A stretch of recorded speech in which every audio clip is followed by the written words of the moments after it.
Welcome to this edition of the Life Vision Project. I'm Dr. Gilles Lamarche, your host for this module, and it is my distinct pleasure to be interviewing today a gentleman that is not only my personal chiropractor, but a gentleman that I've learned to highly respect in chiropractic, Dr. Michael Longyear. Dr. Michael Longyear is a clinician at the NeuroLife Institute here at Life University. A great man, a great chiropractor, a great colleague. Michael, welcome. Thank you, Doc. Thank you for having me.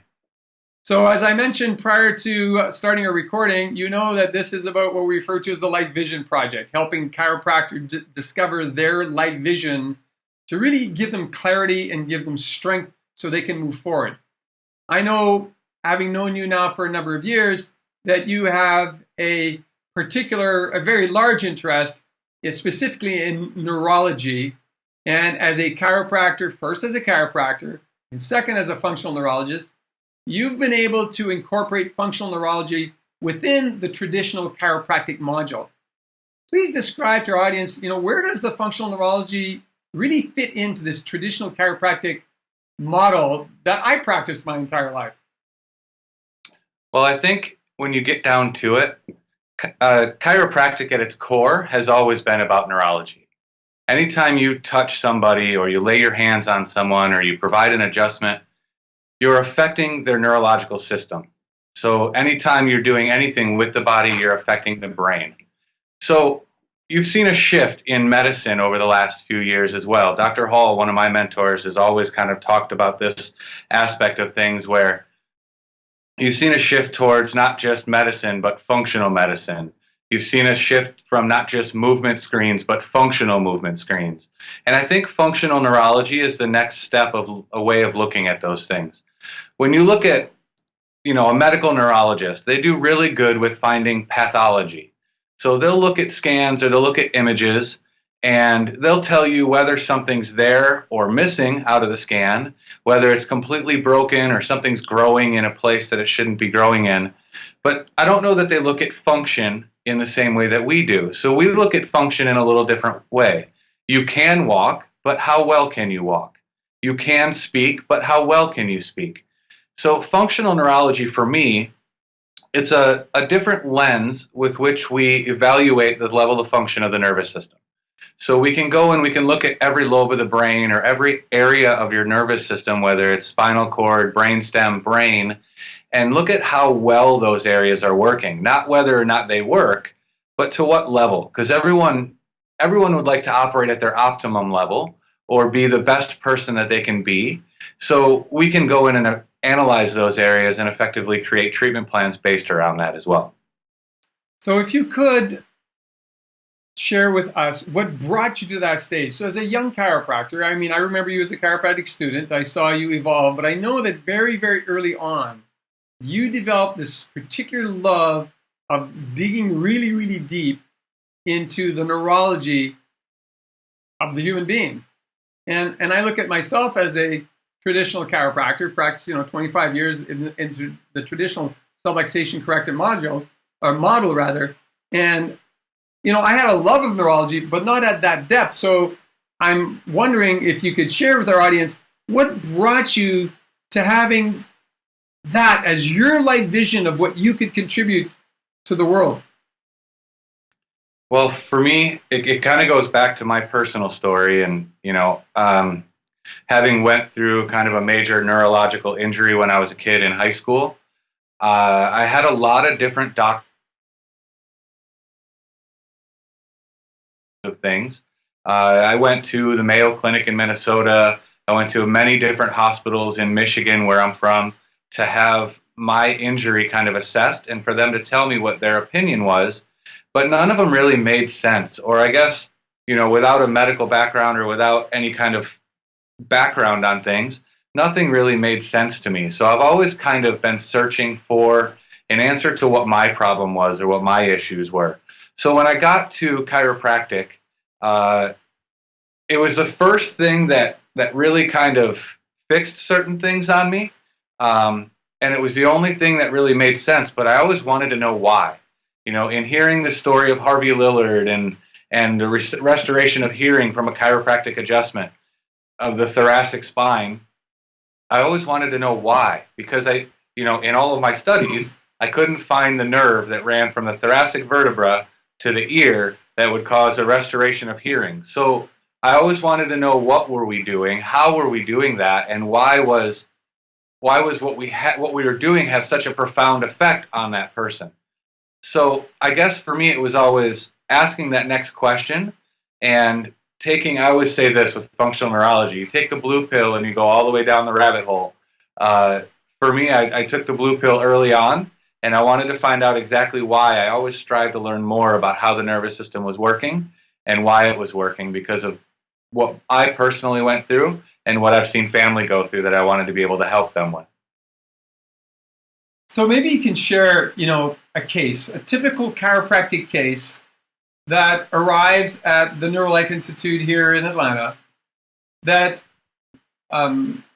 maybe share one case of people who have never been to a chiropractor, and then share another case of someone who maybe has been under regular chiropractic care, and how the two segue together really because of the potential that exists in that human being to actually heal when we address some fundamental issue.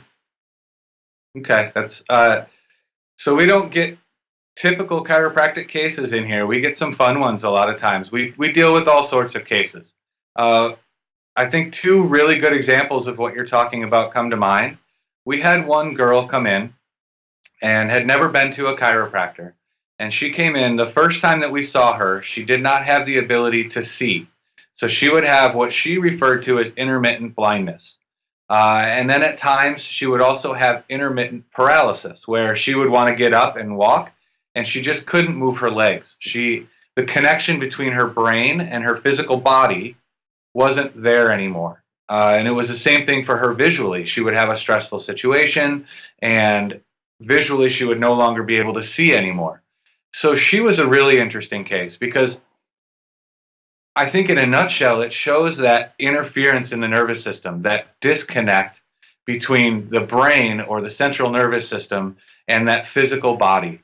And for her, it was obvious. It was very blatant. Her symptoms were very severe and kind of out there, but I think everybody experiences that to a different degree. Some people might get pain, or some people might get numbness down a leg, is their realization of that interference. So for her, it was eye-opening when she came to the office, and our suggestions weren't drugs or surgery or doing something along those lines. She had been to every other medical neurologist, every other medical doctor, and all of them told her she was crazy.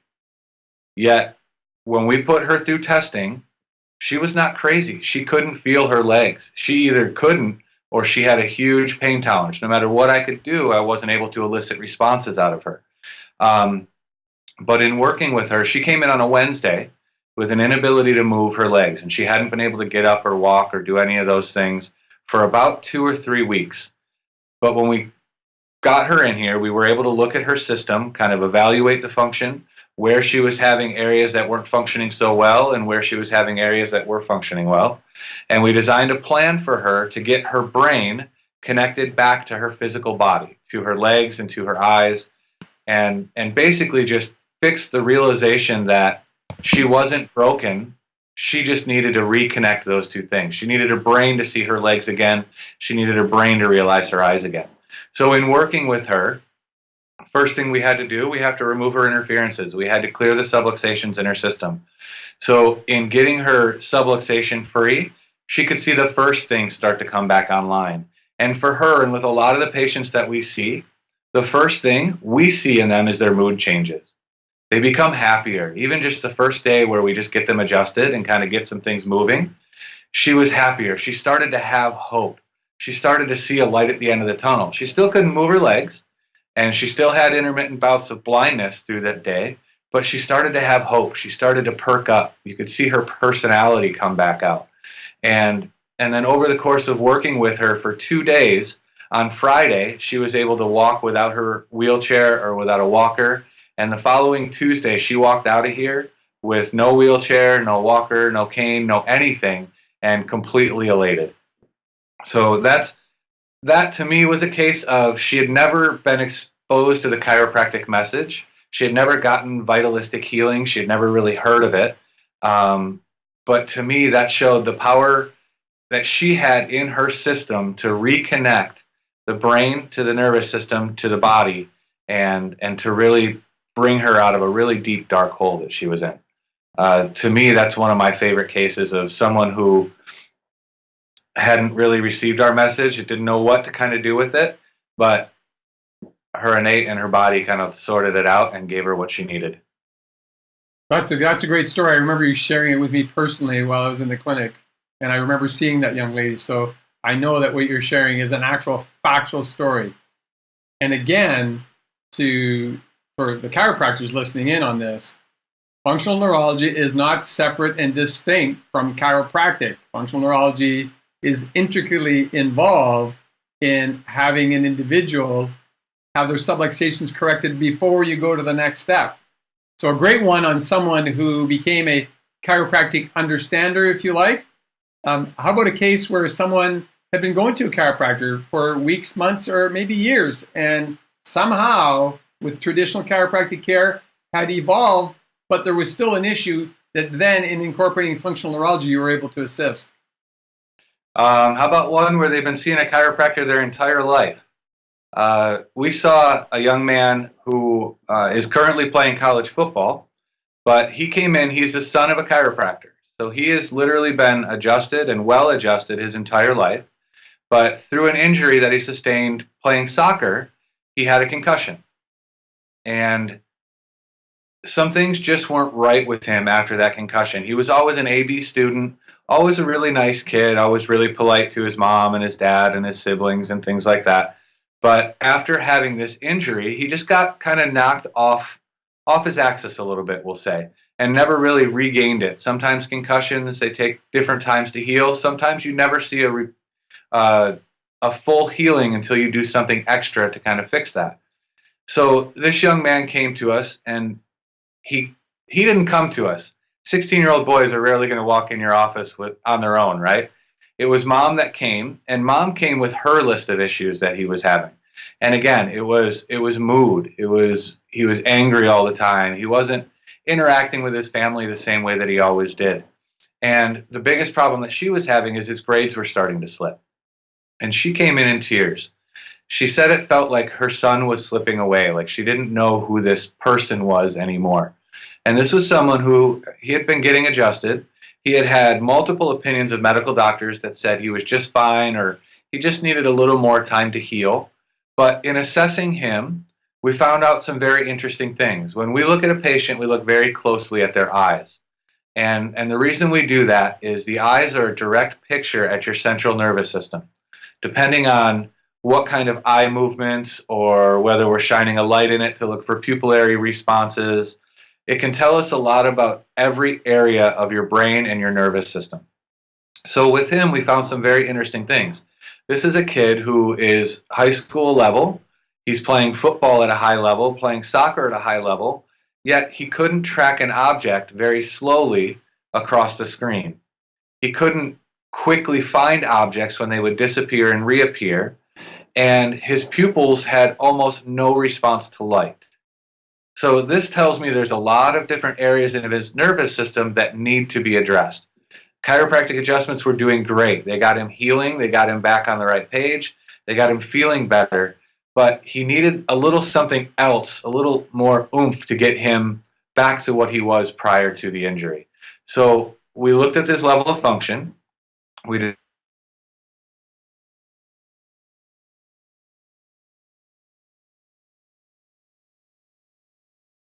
hour each time. We were able to get his nervous system back online, get his eyes working again. And as you saw the eyes start to move more smoothly and start to move more regularly, you could see again his personality start to come out and his mood change. Mom came in on Wednesday. They started on a Monday, finished on a Friday. Mom came in on Wednesday and said, "I have my little boy back. Thank you so much." And you know, we've talked to her multiple times since, and she's always just so thankful for getting him back. And like I told you at the beginning of the story, he's now playing college football. He was able to get his grades back up to the point of where he could get considered for scholarships again. And I believe he's playing on scholarship at a college a small college, but a college near here nonetheless. So to me, that was a huge improvement, and that was in somebody who's been adjusted their entire life.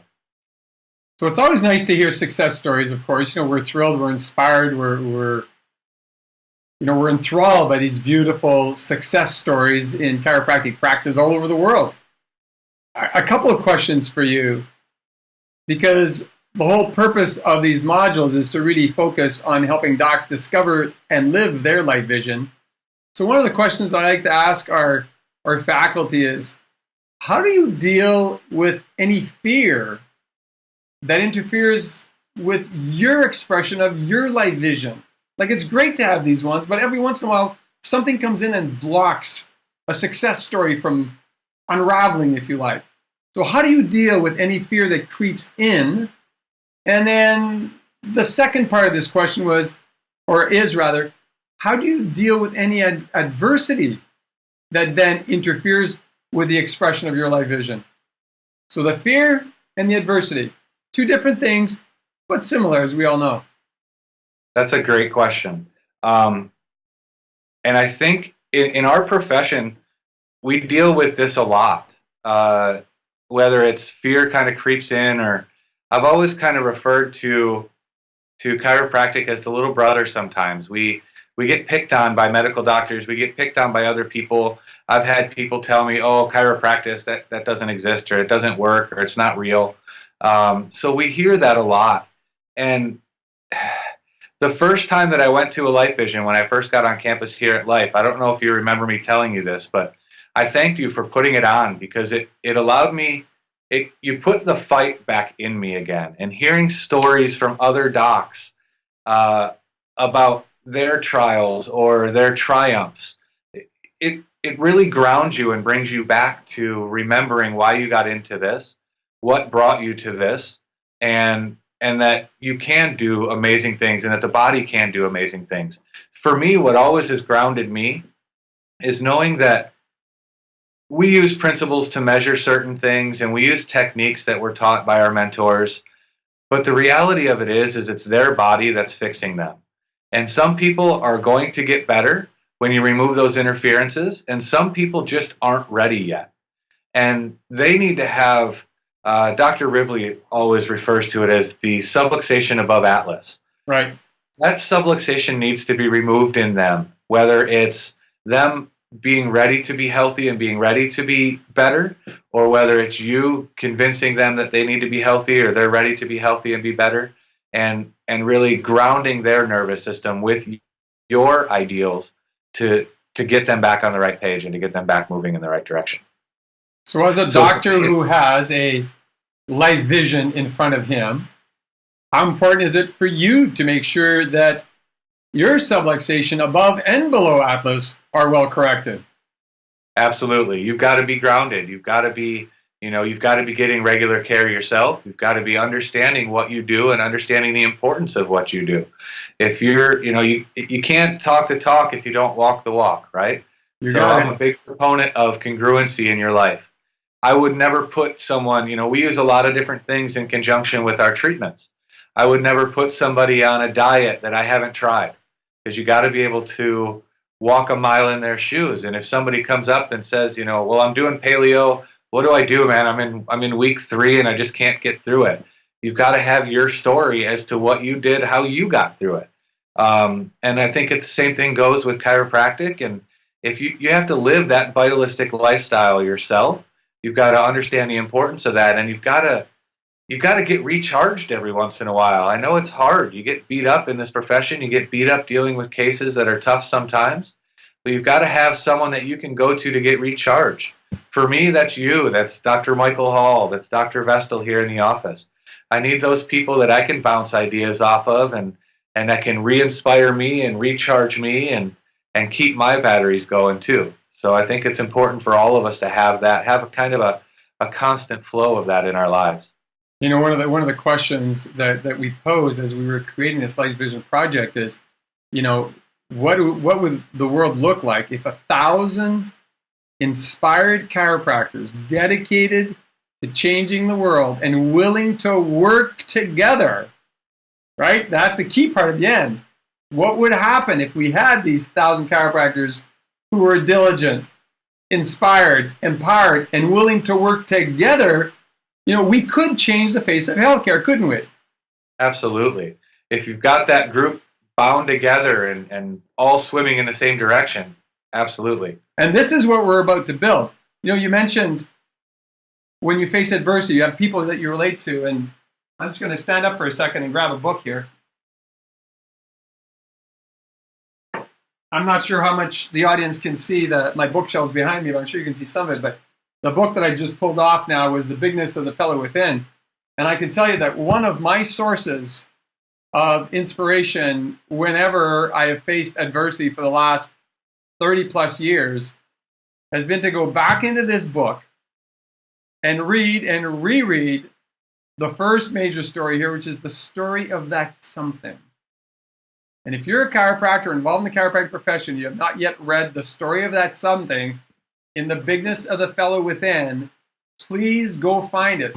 You can even just go to Google and just Google the story of that something and read it cover to cover, because what he's really describing is his ability to discover his life vision of how he could contribute his gifts, his talents, his assets to the world by having grit. And a word that not everybody utilizes on a regular basis, but I've just finished with a book reading club here in the Cobb County area, a book called Grit by Dr. Angela Duckworth, and she talks about this value of grit. And I think that what you've just described is your willingness to have grit when you face fear or when you face adversity. Can you speak on that particular piece of the topic a little bit? Yeah, I think you have to. You've got to have perseverance. Like for me, I always go back to, I think I pull a lot of strength from some of the stuff that I've gone through in my past. Having had a temporary paralysis and having to relearn to walk and do some of those things, I think it puts things into perspective for you. And I think we all have those stories to fall back on where we have to pull from some strength, where we were up against adversity in our life or in our past. And those are things that we all can pull from. And just understanding that what we have has the power to change healthcare and has the power to change somebody and heal somebody and fix people. And sometimes you just got to be able to pull from something inside to get over those humps and to get through that. But it helps to have people around you. Like I said, yourself, Dr. Hall, some of my other mentors, that when I get stuck or I feel like I'm just not sure where I'm going, they're who I pull from. And you talk about having 1,000 chiropractors all moving towards the same front. We all need to have a group of people that we pull from. We all need to be involved in that group, because there's strength in numbers, and nobody can do this on their own. Nobody should do this on their own. But being part of a community like that, that's where you can get your grit from. Even if sometimes you lose that spark, having someone that you can call and kind of reignite that for you, or to pull you back in to develop that is a really important part of just being a human being, but also being a chiropractor. I think we need that. We all need that in our daily lives, but also in our professional lives. Beautifully and very, very well said. One little piece. If you were going to give advice to anyone that is interested in discovering and expressing their life vision, what would those one or two pieces of advice be? First, I would say go with your gut, listen to yourself, but really listen to yourself. Take some time to look within when you're looking at what you're looking for. And I think your brain, I think your body, I think your innate, if you will take you to the right place. But you've got to quiet everything sometimes to be able to look at that. You've got to get rid of your outside influences, some of those little chatterboxes in your ear, to really listen to what you yourself are saying to yourself, and follow that. I know I had a lot of influences when I was headed towards the medical field, and a lot of people that didn't believe in chiropractic or didn't believe in things. But through my experiences, I knew that this is where I was supposed to be. And I've said this before, I think chiropractic, more than any profession I've ever seen, you're called to this field. you're called to this job. And I think that listening to that to develop your vision and using that as your rock to anchor to as you go forward, whether it's in this profession or in whatever your vision takes you to, listening to yourself and paying attention to what you want, what you truly want, is most important thing. That's been most important for me. So that would be I mean, helping people discover their truth, isn't it? When you discover your truth, you then have a greater ability to utilize the tools that surround you to actually go ahead and live that life vision that you hold to be true to you. Yeah, absolutely. You're not so trying we know to that what's true to you is the functional neurology aspect combined with the traditional chiropractic. So maybe as a final question for you, maybe a final two questions maybe would be, describe how and why functional neurology is important, how you've incorporated it into your daily practice, and why would a chiropractor choose to refer a practice member, patient, client, whatever you want to call them, why would they choose to refer to a functional neurologist? Well, for me, I think chiropractic and functional neurology just go hand in hand.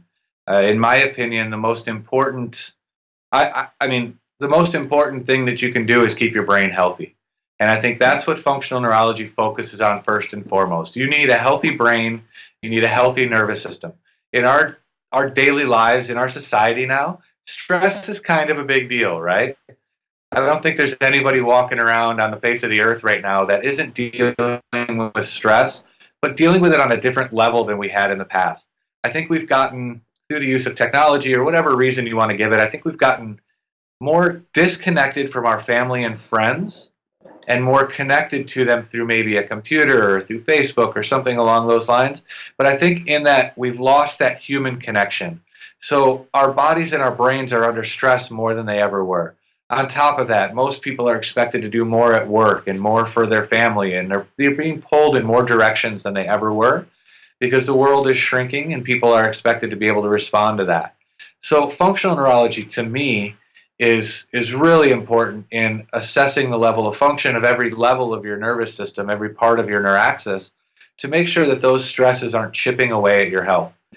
Some of the things that we're going to deal with that are going to be huge problems in the future: Alzheimer's and Parkinson's, neurodegenerative conditions that the research is showing us is going to be worse due to a lack of togetherness or socialism, and not socialism like government, but socialism like one-on-one interactions. And I don't mean through Facebook or through those methods, but actually having a physical conversation with somebody, not through, text messages. But also through the stresses that we're under. It's eroding our brains and causing our brains to neurodegenerate and burn out faster than they were in the past. So functional neurology to me is a super important part or piece of the puzzle as far as keeping that brain healthy or improving brain and nervous system health for the long run. And it just ties with chiropractic. I mean, you can't really separate the two. If you're not subluxation free, I can't go fix your brain a whole lot. If you've got interferences, how do I get there? How do I get to that level? How do I use parts of your body if your body's not connected to your brain through those interferences or through those subluxations? So we have to use the two of them together. And we deal with we get referrals from a lot of docs in the field. But we also want to be one of the biggest referrers of people to docs in the field as well. Because we get these cases, we get hard cases sometimes that people have run out of options. They find us searching the internet late night and, they've been down every other avenue. The doctor said, this is your new normal. And they come to us last. And we can do a really good job with interventional care, but a lot of people can't move to Atlanta, or maybe they can't reach us for long periods of time. We need docs in the field that speak that vitalistic message, that understand what we're doing. And we can manage a lot of the neuro exercises or things like that from a distance, but we need someone to keep them subluxation free so that those neuro exercises have their greatest effect. So what we tell docs that want to refer somebody down, I think we're a better option. We speak a better language, or we speak the same language. We speak that vitalistic language.